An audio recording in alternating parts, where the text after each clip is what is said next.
नमस्कार दोस्तों, मेरा नाम दीपक सिंह है और मेरे YouTube channel exam warrior GS में आप सभी लोगों का स्वागत है।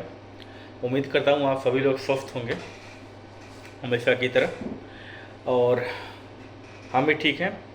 आज जो नए नए बच्चे हैं जो यूपीएससी की तैयारी करना चाहते हैं या कर रहे हैं और दूर दराज से यूपी और बिहार के हर गांव से वो आ रहे हैं शहर में, मुखर्जी नगर, प्रयागराज, पटना, जो भी उनकी राजधानियाँ हैं वहाँ पे अपनी तैयारी करने के लिए आ रहे हैं जहाँ पे उनको बेटर फैसिलिटी मिल रही हैं।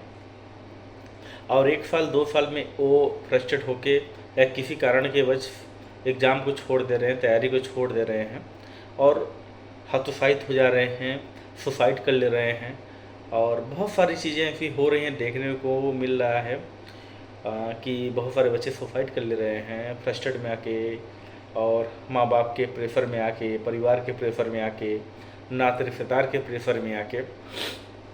तो उन सभी बच्चों को मैं बताना चाहूँगा कि जैसा कि आप लोगों को पता है कि मेरा नाम दीपक सिंह है और मैं भी यूपीएससी का एस्पिरेंट रहा हूँ और आज हूँ भी।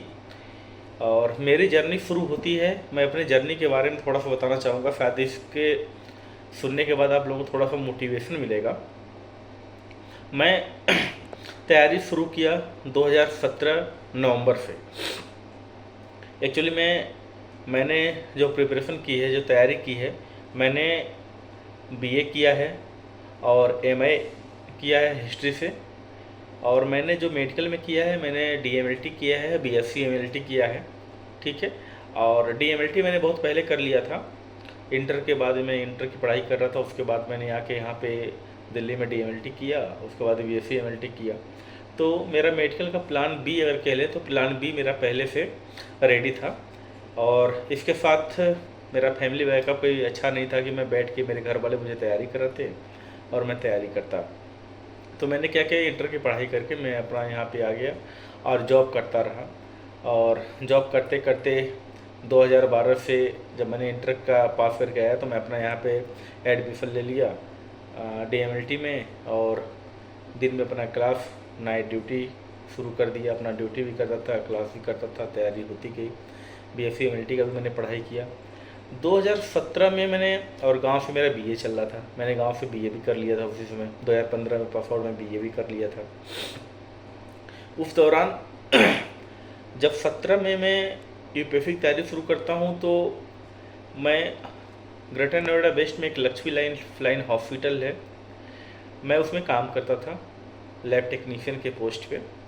और वहाँ पे काम करते करते मुझे यूपीएससी का इंटरव्यू डॉक्टर विकास दिव्य कीर्ति सर हैं जो दृष्टि के डायरेक्टर हैं, उनका इंटरव्यू मुझे शुरू से पसंद था। मैं उनका इंटरव्यू देखता था और उनका इंटरव्यू देखते देखते मुझे लगा कि यार ये तो बहुत ईजी है, क्योंकि जो क्वेश्चन पूछते थे और लोग बताते थे तो बहुत सारी आप देखेंगे जनरल क्वेश्चन होते हैं तो आपके मन में भी भावनाएं उठती हैं कि भाई ये तो बहुत अच्छा चीज़ है, इसको देखना चाहिए। मेरे मन में विचार है, मैं ग्रेटर नोएडा में रहता था और सुनने में आया उसमें कि मुखर्जी नगर में यूपीएससी के बच्चे तैयारी करते हैं, तो मैं भी चला गया यूपीएससी की तैयारी देखने के लिए। बच्चे कहाँ करते हैं? मुखर्जी नगर में। अब बट समस्या ये आ रही थी कि मुखर्जी नगर में मेरा कोई था नहीं। मैंने बहुत तलाशा, बहुत खोजा, तो हमारे यहाँ के गांव के ही अजीत सिंह रहते हैं जिनका नाम है पम्मू, मेरे परम मित्र हैं और वो रहते थे यहाँ पे, एसएससी की तैयारी करते थे मुखर्जी नगर में। मैंने उनका नंबर निकाला, बहुत सारी चीज़ें निकाला और उनसे संपर्क किया तो उन्होंने बोला ठीक है आप मुखर्जी नगर आइए, मैं आपका डेमो दिलवाता हूँ यूपीएससी का, एक बार देखिए यूपीएससी का कैसा होता है क्लास और बहुत सारी चीज़ें होती हैं। मैंने बोला ठीक है। मैं अपनी जो मेरी शिफ्ट थी ड्यूटी की, मेरी 9 से 5 मेरी ड्यूटी होती थी और मैं 9 से 5 ड्यूटी करके और 5 बजे मैं निकलता हूँ नवंबर में। और जब निकलता हूँ मुखर्जी नगर जाता हूँ तो देखता हूँ कि ये बैठ के अपनी तैयारी करते हैं, एसएससी तैयारी करते हैं, फिर भी ये बंदा 10 घंटे, 8 घंटे, 11 घंटे, 12 घंटे पढ़ाई करते थे। तो मैंने देखा कि इनका सिलेबस क्या है। इनका सिलेबस अगर देखा तो ज़्यादा करके इनका ये मैथ, रीजनिंग और इंग्लिश का इनका था, जीएस का बहुत थोड़ा बहुत था, तो ये अपना पढ़ते थे। अब मुझे लगा कि मैं क्या करूँ, ये तो बहुत टफ है, क्योंकि मेरा शुरू से मेडिकल बैकग्राउंड था, मैंने मैथ रीजनिंग उतना पढ़ा नहीं था और इंटर में मेरी बायोलॉजी थी। तो मैंने क्या किया कि एक बार चलो मुझे डेमो दिलाओ यूपीएससी का और देखते हैं कि कैसा डेमो होता है। जब मैं वहाँ पे गया तो बहुत इजी भाषा में हिस्ट्री पढ़ाए, उनका देखा, फिर एक दिन जियोग्राफी किया, पॉलिटी किया, ऐसे क्लासें किया। तो मुझे लगा ये तो जनरल चीज़ें हैं और ये सब हिंदी में पढ़ा रहे हैं तो मैं भी कर सकता हूँ। सही बताऊँ तो मुझे बहुत अच्छा लगा कि यार ये तो, और सबसे बड़ी चीज़ है कि इसके लिए बहुत बड़ी क्वालिफिकेशन नहीं, ग्रेजुएशन होना चाहिए था। चाहे आप हिंदी मीडियम से रहिए, चाहे इंग्लिश मीडियम से रहिए, आप कुछ भी रहिए उसको बहुत आसानी से कर सकते हैं। तो मुझे ये काफ़ी अच्छा लगा। जब मैं डेमो क्लास लिया और उसमें जॉब मैं करता ही था, तो पैसे भी थे मेरे पास। मैंने क्या किया कि अजीत सिंह को बोला एक काम करो, चलो मुझे एनसीईआरटी की बुक दिलाइए, क्योंकि टीचर कहते थे पहले एनसीईआरटी पढ़ो, अपना बेस मजबूत करो। तो मैंने गया, मैं पूरे एनसीईआरटी की बुक ली, history, polity, geography, science, environment, जितनी भी एनसीईआरटी होती है मैंने सबकी एनसीईआरटी ली और मैंने पढ़ाई शुरू कर दिया।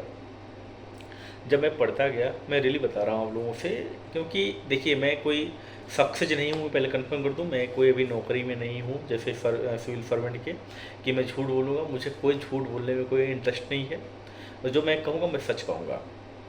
मैं बुकें पढ़ने लगा, मुझे बहुत मज़ा आने लगा। बुकें पढ़ते पढ़ते मैं देखा कि मैं उसमें इतना डूबते गया, इतना डूबते गया, बहुत सारी चीज़ें मुझे इतनी पता चलती गई कि मुझे काफ़ी इंटरेस्ट आने लगा। और जब इंटरेस्ट आने लगा तो एक बीच में जो दूरियां हैं वो खटखटाने लगी मुझे, जो मेरा ड्यूटी का और पढ़ाई का ये टाइम टकराव होने लगा। मैं दोनों चीज़ में मैनेज नहीं कर पा रहा था, और जब मुझसे मैनेज नहीं हो रहा था तो मैंने डिसीजन लिया, क्योंकि मेरे पास पैसे थे, मैंने जॉब किया था, कुछ पैसे सेविंग भी थे। तो मेरा मन था कि एक बेटर मुझे मोटिवेशन चाहिए और डायरेक्शन चाहिए। तो ये सब चीज़ तभी मिल पाता था जब मैं उस समय कहीं कोचिंग क्लासेस करता तब। और मुखर्जी नगर में मेरा सर्वाइव करना बहुत मुश्किल था, क्योंकि मेरी पेमेंट बहुत ज़्यादा नहीं थी, 17-18-20 हज़ार के राउंडिंग मेरी पेमेंट थी, 18-19 हज़ार। और उतने में मुखर्जी नगर में रहना, हॉस्टल का खर्चा, खाना पीना पॉसिबल नहीं था, क्योंकि मुझे घर का भी खर्चा देखना था, अपना भी खर्चा देखना था, पढ़ाई का भी देखना था, तो पॉसिबल मेरे लिए नहीं था। मैंने डिसीजन लिया कि मैं जॉब को छोड़ूंगा और जो भी मेरे पास सेविंग है मैं जाके प्रयागराज में अपना एडमिशन लूँगा। वहाँ पे उसमें थे IAS, निर्माण IAS, GS वर्ल्ड का बहुत नाम था उस समय। तो मैंने डिसीजन लिया और मैं 2018 फरवरी में निकल जाता हूँ, 3 महीने के बाद प्रयागराज। जब मैं प्रयागराज जाता हूँ तो वहाँ भी बहुत सारे कोचिंगों का, जो वहाँ पे पॉपुलर जैसे ध्येय, निर्माण और GS वर्ल्ड का जो कोचिंग थी, मैं वहाँ पे उनका डेमो क्लास लेता हूँ। तो सबका डेमो क्लास लेने के बाद मुझे जो निर्माण IAS है वो मुझे अच्छा लगा। 2018 के मार्च में मैं वहाँ पे एडमिशन लेता हूँ और अपना PT और मेंस का एडमिशन लेके मैं अपना क्लास करने शुरू कर देता हूँ। अब यहाँ से मेरी जो रियल तैयारी है वो शुरू होती है। अब देखिएगा मैंने गलती कहाँ किया है और सही कहाँ किया है, क्योंकि ये सब दौरान और आज जहाँ मैं बैठा हूँ 2017 से लेकर अगर अभी तक देखें तो मुझे टोटल 8 साल हो गए हैं तैयारी करते हुए, और अभी तक मुझे सफलता नहीं मिली है। मैंने गलती क्या की है, मैं अपनी गलती से बताना चाहता हूँ, आपको सिखाना भी चाहता हूँ, खुद सीखना भी चाहता हूँ। मैंने क्या किया कि उस दौरान मैंने जब कोचिंग क्लासेस की ना, तो मेरे पास टाइम तो बहुत मिलते गए, लेकिन मेरे पास कोई रहने का कोई व्यवस्था नहीं थी वहाँ पे। तो एक पंडित जी हैं जिनको मैं पांडे भैया कहते हैं, वो मुझे बहुत मानते हैं, मैं भी उनको बहुत मानता हूँ, क्योंकि जब मैं ग्रेटर नोएडा में था तो जॉब की स्टार्टिंग आइवरी हॉस्पिटल मेरा उन्होंने ही शुरू कराया था, मुझे जॉब पे लगाया था। और उनका एहसान शायद मैं कभी भूल पाऊँ, ऐसा कभी हो ही नहीं सकता। उन्होंने मुझे इलाहाबाद में रखा और मैं अपना तैयारी वहाँ से करना शुरू कर दिया। जिन्होंने मुझे वहाँ पे जिनके यहाँ रखा था उनके सगी दीदी और जीजा थे, मैंने वहाँ पे रखा और धीरे धीरे रहते रहते दीदी और जीजा से मैं भी दीदी और जीजा कहने लगा, मुझे बहुत लगाव होने लगा और उनके बच्चे भी मुझे मामा मामा कहने लगे। लगता ही मुझे कभी लगा ही नहीं कि मेरा खून का रिश्ता है या ऐसे रिश्ता है, मुझे कभी महसूस ही नहीं हुआ। मुझे शायद पांडे भैया, दीदी और जीजा और जो भी उनके बच्चे हैं, शुभम, सौरभ, स्वाति, कभी भी ऐसा लगा ही नहीं कि ये बच्चे हमारे नहीं हैं, हमारे सगे नहीं हैं। ऐसा मुझे कभी फील ही नहीं हुआ। मुझे जितना रिस्पेक्ट मिला वहाँ पे, जीजा ने मुझे मेरा बहुत सपोर्ट किया, दीदी ने किया, मेरा सब लोगों ने बहुत सपोर्ट किया। और वहाँ पे मैं रहना शुरू किया। मेरा फैमिली बैकअप उतना अच्छा नहीं था कि मैं घर के भरोसे पढ़ सकूँ। सेविंग कम थी। पांडे भी बहुत सारे सपोर्ट किए, खाने का, पीने का, रेंट का, बहुत सारी चीज़ें उन्होंने देखा। मैं इलाहाबाद में झूसी में रहता था, प्रयागराज के झूसी में रहता था। मैं वहाँ से सिविल लाइन साइकिल से जाता था।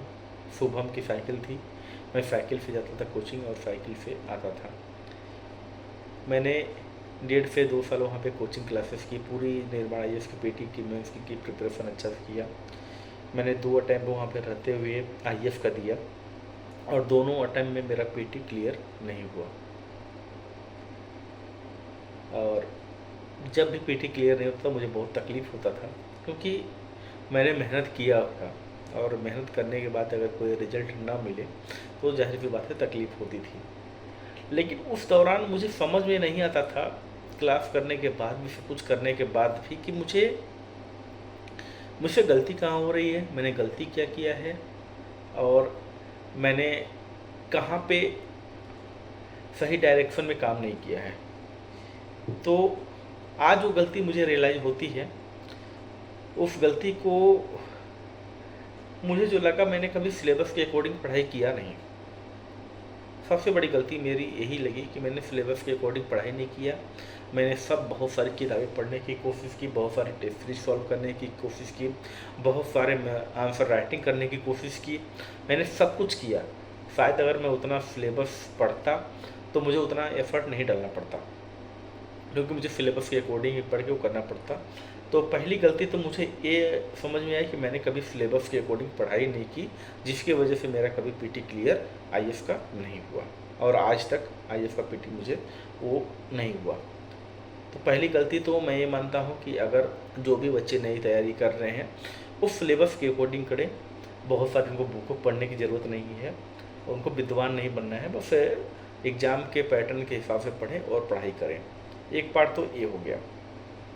दूसरी चीज़ें, जब मैं वहाँ पे तैयारी करते करते मुझे बहुत सारी चीज़ों का अभाव हो रहा था, खाने का, पीने का, रहने का, अपने से खाना बनाना, अपने से आना, कोचिंग से आना, सब कुछ करना।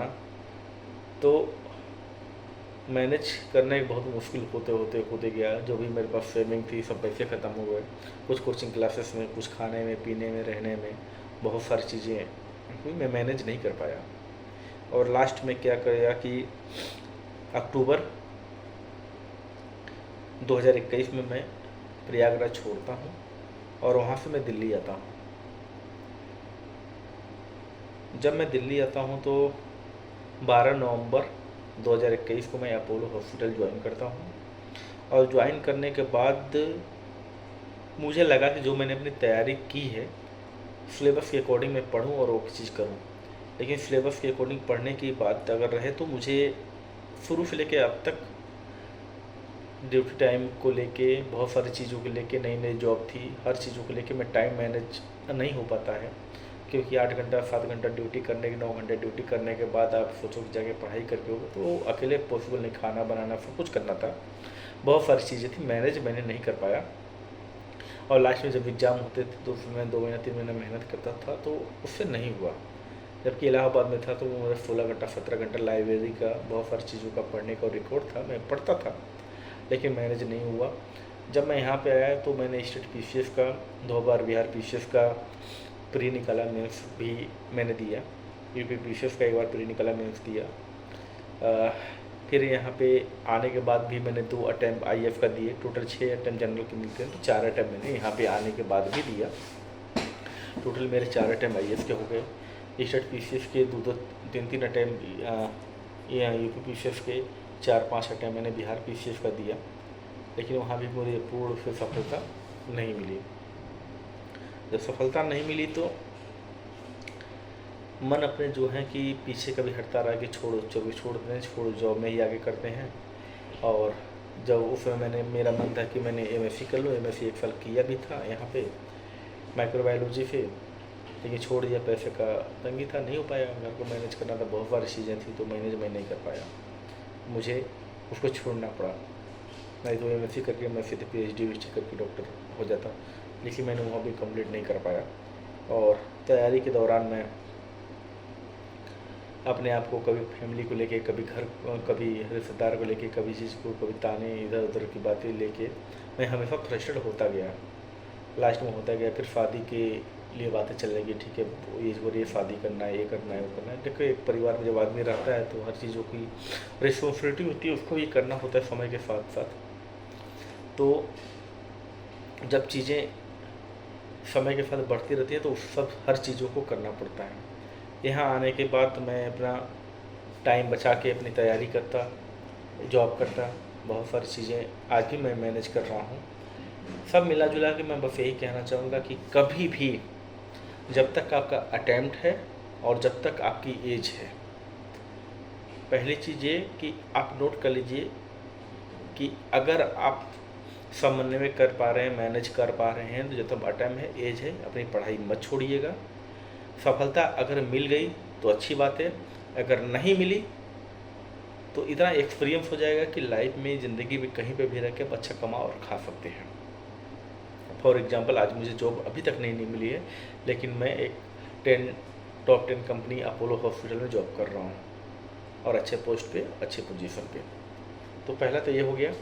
दूसरी चीज़ ये कि जब भी आप पढ़ाई करें, चाहे छोटे से छोटे एग्ज़ाम की तैयारी करें, सिलेबस के अकॉर्डिंग पढ़ें। हमारा सिलेबस क्या है, सिलेबस के अकॉर्डिंग पढ़ाई करें और उतनी तैयारी करें जितनी एग्ज़ाम के लिए ज़रूरी है। 2 चीज़। तीसरी चीज़, पढ़ाई करते समय आपके मन में बहुत सारे विचार आएंगे कि हमको यहाँ जाना है, वहाँ जाना है, यहाँ करना है, वहाँ करना है। वो सब कुछ छोड़ के अपनी पढ़ाई पे ध्यान दें, क्योंकि ये लाइफ है, एक एक दिन कैसे कट जाएगा पता नहीं चला। आज 8 साल मेरी ज़िंदगी के कट गए स्ट्रगल में। मुझे धीरे धीरे आई रियलाइज़ होता है कि मेरी ज़िंदगी के 8 साल चले गए, लेकिन अफसोस इसलिए नहीं होता है कि मैंने जॉब के साथ किया। अगर कहीं मेरे हाथ में जॉब नहीं होती, मैं जॉब नहीं करता, तो आज एक कहते हैं लोग बर्बाद हो जाना, तो मैं आज उसका कार्य पर होता। तो जिनका फैमिली सपोर्ट मिल रहा है, बैकअप मिल रहा है, वो अच्छे से पढ़ाई करें, 2 साल 3 साल तैयारी करें और अच्छे से अपना निकाल लें। और नहीं हो रहा है, अगर उनको अंदर कैपेबिलिटी है तो पार्ट बी, अगर प्लान उनके पास कुछ है तो जॉब के साथ अपनी तैयारी करें और निरंतर प्रयास करते रहें। ये 3-4 चीज़ें जो हैं आप नोट कर लीजिए। कभी भी हिम्मत नहीं हारना है, सिलेबस के अकॉर्डिंग पढ़ाई करनी है। मन ज़्यादा विचलित हो तो इधर उधर जाने की ज़रूरत नहीं है, उसको कंट्रोल करना है, क्योंकि जब आप पढ़ने बैठेंगे तो कुछ खाने का मन करेगा, कहीं घूमने का मन करेगा, खेलने का मन करेगा,